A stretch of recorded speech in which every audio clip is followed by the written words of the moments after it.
এখন ধরেন আপনি সালাত আদায় করছেন, প্রথম বৈঠকে বসতে ভুলে গেলেন, আপনি দাঁড়ায় গেছেন।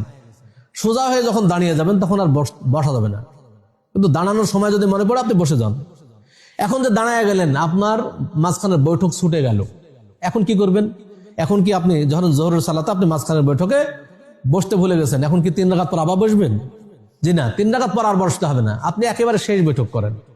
মাঝখানের বৈঠকটা ছুটে গেছে, এর জন্য এই বৈঠক করার জন্য আবার 3 রাকাত পর বসা যাবে না, বরং এই বৈঠকটা ছুটে গেল যাক, আমাদেরকে বসতে হবে একেবারে শেষ বৈঠকে।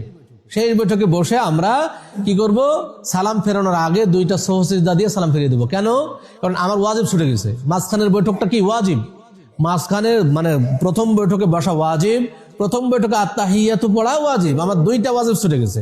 প্রথম বৈঠকে বসা, প্রথম বৈঠকে আত্তাহিয়াতু, 2টা ওয়াজিব ছুটে গেছে আমার।